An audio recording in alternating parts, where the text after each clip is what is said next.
na etimi aboa ye ehe ne he ene ye beko a ye nsa beka ye revenue wa abonten we ye enhyehyeye a asana assembly no yetu ho anamo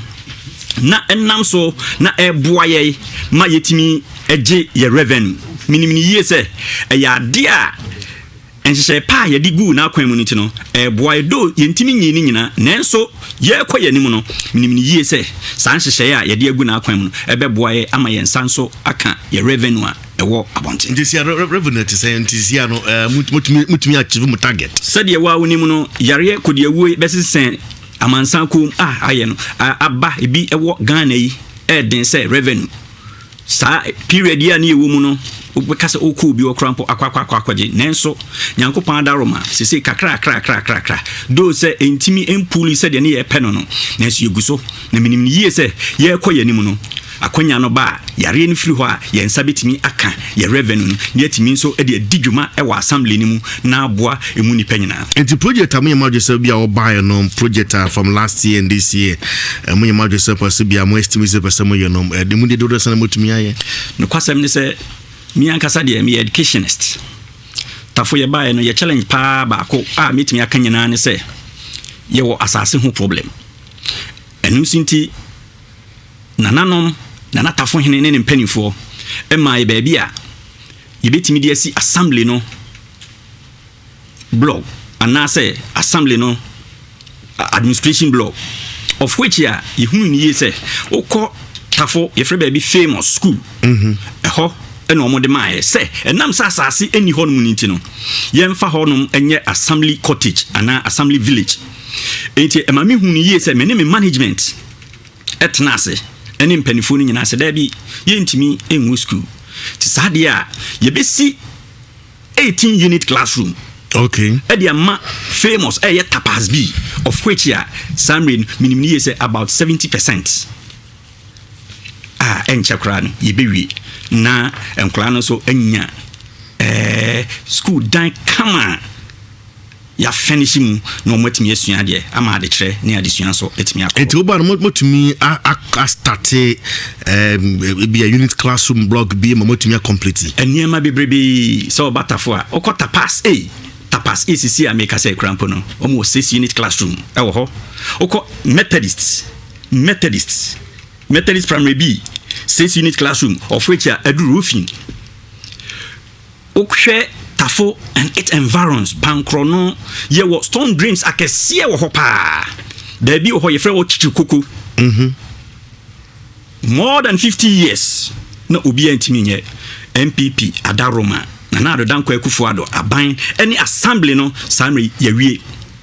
amanfo a ewo ho no nyina ewo lorry term na ewo forma so na chi ho okay ebusi enya ho no nso nko a ye ko estate a tafo pankrono estate wo ko na no uhunu ni yese na ensuo efa amanfo pa ensuo to say die na chese aya ade a na ye asefem nenso samre ya make say ye ne hydrological service for etimi aboa ama ya stone dream kese eno so yawie ya say aguso asphalt ama wo mo ho no eni wo mo fo ho no ne ehunu ni yese eni me ekoso enya ho no so anko wo sa akọ True Van Hospital ye former Ash FM True Van Hospital the same thing Samri ameno ka say sa stone dream ni nyina no yawie omo afele anwa ehonum sei so no yebigu so na etimi aboa omo wie a ye move akọ Azaria Junction say ya ensu bi ebeba bia no ebetimi anya kwan na akọ na antimi amfa ye woni ama bebrebe ni aye ye woni ama bebrebe eni aye eniema bi ti say food bridges ahodo ya ye uko e schools ahodo na wa hanu sia na decks ahodo no mu problem wenum nyina how many desks can you provide and yeah decks ahodo a say metimi aka it is more than 2500 and ye dia schools ahodo e Otafu municipal assembly that means ahodo unam tafo principal street wa ubehunu ni ye say ya mount and as erect dustbins ye mpese obi ade efin beto form it is ensuo anase bibi krampo na anu ya bottle no ana rubber no wo de bekwa kotun dani da nyina yama municipal health environmental health officer ene na pamfo Zoom Lion di sa adwuma no a wo mu ACC ho no nyina na atimi de apomuden abreye but the report say yem some junior wuku kan say on na some report or dwamu ho no still go for the ball gugu form even coach kwan mu gu na say kra na nyina sa titutu wuku na enka ebe me de pass enka wuku ha nim say oni de da bia no oba me honom a wonam tafo a wonim initially eba no enam say ne wo kia minti no yesu eba no measure say di gugu ho no amma eniema asesa drastically so come market yenye market yemu market ya hihye pavement okay ya hihye pavement o enti no kan say market tutu anya no kre pavement ni ya hihye e wo market o market market nchen ho edwadifo no edigwa wie say pena ye won krofo a omu siesie ho ansa na ade ache of which ya omu nyina so eguso edi dwuma eti memehu esore anopa bia na wo mo omko rounds no mo hwese ampa ahunidie ewo ho wie nyina no eya ade a na wo ka bia tafo lorry terminal eye no samre ya me no ka say ya krapo no omu sa hye pavement nso ewo ho no na atimi aboa say ya ensuo betutoi enkofa oyini bia so emfa emma obia ne kasie mu pa a me pese me kan ayi nyina ne se tafo ukọ baabi a samre madwen ewo ho pa eye abed and put Arizona once be yes obisi pa abed ho no ese bo kwan nye kwa honom samre ya kasa no mamo makwa ye grading wo ho etimi aboa pa grading ya dia mani ewo ho no yie enti me manfo mo ho no nyina no mesre se omunya entoboase eye kakra assembly ni ba enche de nenso wo hwe eniema yetimi aye ewo Otafo municipal assembly ebro adwen ne ntiase so wenum nyina no eye MPP aban ebaye no na aboa amasa niema yehunu nyina no yehunu minim yie se enam so ebema eniema yehwehwe empuntu yehwehwe Yes, bitimi aka. Okay. I ain't 104.5. You know, Honorable Fred Osu Obeng ono MCA de ma Otafo municipal and I didn't combat them. Kofo pine the voice note about na bompacha we de ebutie kakra among for consensus e be a controversial there. Enti yintie kakra kana fe there because of the boundaries we wa nkofo raise e bit but yintie the nkofo de abana in Honorable answer for my Papa the General Patrick ni ayinsa bo nsu mo pe na make say ma jo so thank you I mean tia ma me say wa donko na lawyer Esumi osumtwe DC na me ntia me MC akonwa se di ma so kwa no kwasem ne se utie yewura DC ya na sema wo Kenya papa no utie wudimde ubusa no ne hye so a wotime bobo ni nyina kire sampa because me mazi me koy kura na me no me kasa tafo ne mazi no ana ye kwam ho na ye yi ana but wo kire kosi akwasi pon nsuom ho no no efa nsuo no ana mu say yes papa ne nimde na wo hwe niema a wabobbo so a wo de batafo no ne ade a mesre se tafofo mpampai bonta na chi mi amade hye o mo tafo minimso o mo so de mpaye beta wo chi pa na womo aboa ama watimi akọ wanim se de na ado peno no ma me se wa donko de tafo de pakro no o na ekro thank you ara Patrick Kedas intie for Flonso apa asrawa efrem abet frempon me kasa free so municipal ya be se tafo chief executive e kasa tafo ene so am boundary dia ahwe a odemfonso bibire ba de tie ne se tafo hene oba asante memo ha okutansase adoso ten ba bia ti ukofa traditional boundary ne ba me no kase anomanyi fi na tafo ehene ene hweso ntie ne se nka ba kase anomanyi fi so tafo boundary ne ba kono no ti ebe se chief executive saade yewi yaka ababesi se ne ba de na kuma ya na ye no onhwe na onhye ne so medase yes that's into for France. Hello papa, good morning. We honorable Boachiansa so am municipal mesre se tafo chief executive oya him from so bi from so oya about the demarcation o ka se mi fa mazi o so kuta kese oboa meka se enye oboa de but entesa tafo demarcation ebesi new road junction na akɔsi abawa route na ewurem afa abawa route animo na asa akɔsi tafo ahemfie no ɛna yɛ demarcation ho okes swami okes nyɛ tafo na mmom de ɔno yɛ no yɛ traditional boundary ɛna ɔyɛ ne sɛ no ɔhwɛ na ɔnhyɛ ne nso man kofa conflict bia emeto tafo ene swami nteme da papa. All right, yes, that's it for a very, very interesting discussion this morning. Into us. Good morning, Insha. Me say na me adom ho ye so de me ho ye ya. Ami sira mo COVID-19 abeya ye ka ho asemi.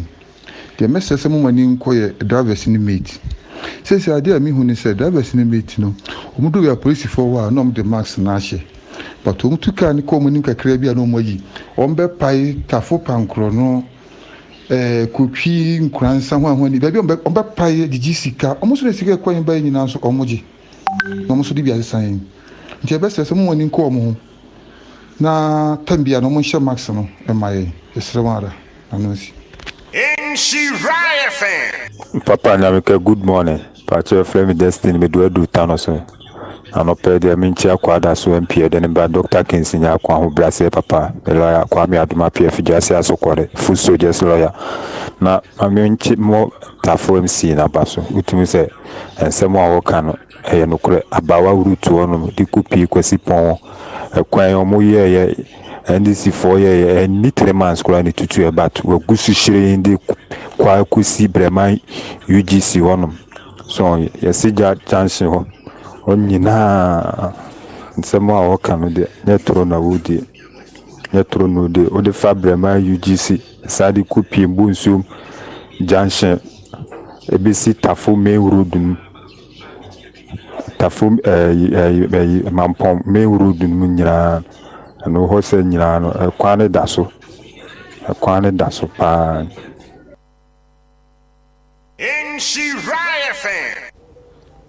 Insha FM, good morning. Metie program ipa me din di opoku mensa. Me o pankro no abed. Me chia honorable Fred. Ajuma pakesi a odi no otafo pankro no. Na me nkoso no omo na oni djuma no sa. Oni mi pa ne mom yenkoso. Se ba abeda, abed nago, abed area pankro no. Ya o challenge bebre o. Ya kwan ye wo ho bebre o wa enye ekwan ye da bed nye kra sabi o ba bi ho ya untimi fa ka kra nko ensuo na to ama ofa new weather ni mu ha na nsen na o ma be ba ko ho na emom ebi to aso wa kire wa ensuo to a o can't mean fa ho yes honorable Fred on fa na ni nkire abed kakra ma yen afeso abed ho ofa abed nago na soro dana chiwa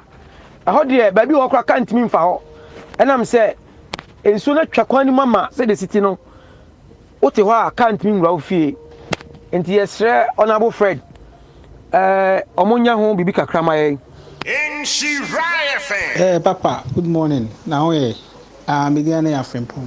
papa mesro em se kola bi fe o se ukes swami mesro monchim ye maintini na ehone dey confused because me okay na be school so tafo enti I'm wondering why say it me what swami demarcation monti ehone moni che na nyina ensua dey why that's Mr. Good morning Papa Nyameke say o say why you juma enya wo na be bo ho abaso manfo no na bebo abaso se waye dwuma na wadwuma ye so ani se kagwata ani nkonya no ne ade nko ade ne nkase nkadwuma ma odamufo a ne oyini firimu a enye yi metia daban nshaye so MP coming honorable the finance yeah Papa good morning Amisha on adwuma papa na sisi aye kwan so de aye kokoben e de ko kutwi ekwan no so de traffic aba so de nka ne nanka school for ho kra na nanka e kan the traffic ne ya na ye kese ba na nti sei ba school for ni ho no aye kese pa na ne minim se school for ne Ode ate nyame adom bi enya ho DC be kan sa kokomi kukutwi ho ye yenim se ho na very very much concern in terms of traffic, but for now na concentration na kodi tough. Honorable well I is 1045 you honorable Fred Ewufia on MC the matter for what think of voice to mudi aba be a very controversial the for the demarcation ko pema no ko bisa wi and ho ba seme e bi so tie okay e was swami traditionally if you so administratively no and so what for about traditional or administrative. Well, Papa Medasipi say you call Metro Education Office. Na omo at the schools are hodwa folly within any of the municipality case a waterfall. Oh, okay. No dispute. No dispute about that. Case a waterfall. Get metimi akana no de etoso bi menua Albert Frimpong say boundaries ahodo okan case ne adai swami tafo ene swami entokani no conflict ye nyina no yete ye ho ase of which am panso no de mebobo so bia no ba bia boundary no no ehwa apa no ene wo ma ye remfi emre bia etwamu na eye tafo swami yeah. Aniti say anibo a ekotrimu you can administrative boundaries. Good. If you may have traditional boundaries and then tafun be boundaries na kasa no send ye can tradition dia krampo na takwa nyina no said no mo ka no anko be hu ye se tafo so dai ewo insase ye dai ewo. Okay. Na ne kase mu nyina ne se River Enkadan ewo ash foam sa insuo na da ho no enye insuo a etwamu a na magazine mu a ekopem Akwasipon road ho ti udru Akwasipon road ho no ma a wokofa aba route na ekwan ne dem ekobreman sa ekwan no and separate tafo ene soame nti menua no omo soame mesra omo se omunya abotre entokwa eni tafo ene swami die etoso bi menua obusa asem efa abed me kasa yemu no me kan se eya de a me tu ho anamon pa ono akra mposo no esa agitu se ya ye bi ye begu so aye na menimi se manfo wo ho no nyina no Yankopon be yadom ama eniema a else ye ne de boom no so wo ho to mo no asa na assembly no ene aban no ye beye na etimi aboa na di impuntu so abre wo asetene. Well, honorable, you began more quick. Somebody now catch them on for more tafo COVID-19, of course. I can't be 6 or 7 months. Na ABS and a kufado and to me and renew and farm and I said, be mean to me, so be when you can't tell. But let's assume, say, I can't be 8 months now, Juma, probably in Abenaway. And the Pana Kadawa come on, so person will be over here, you and Sana with his office. Yo, Medasipi. Die minimum nyina ne se obatafo a eye krudada eniema ya hyase a ye bobo oboso yi bi ti se ya kwan ahodo eno ne ade a edamakoma so yie pa eno ne ade a yetu ho anamo ne yekopa nkro no so a abed said ye omo kan Arizona etri honom ye behwe se sa eno no so no emra ka bia no Yebetimi edi atrie yie na aboa na ne kasiem krampo ani skua minim ni yie se ya hyase se ye sidiama ye mofrei ama adekere ani adesua atimi akoso minim ni yie se enru emra ye nkoto aba no de na Nyankopon ayadom am yetimi awie na se mofrei hyase so mu kuskua wo mo so atimi anya baabi na mo asua de na adekere so akoso na ennam so na aboa wo mo na so mutimi wie sa basic school ya wo mo so atimi anya entoaso na aboa wo mo na mo daachen so atimi awie wo mo yie. Honorable Das Yakopon Cow. The patron is made. I mean, shall see a 2 years after by. I'm a who achieve in me cost so tough in terms of this COVID-19 preparation. Yeah, Bibia, you must not to yourself for having a wonderful day. Thank you very much.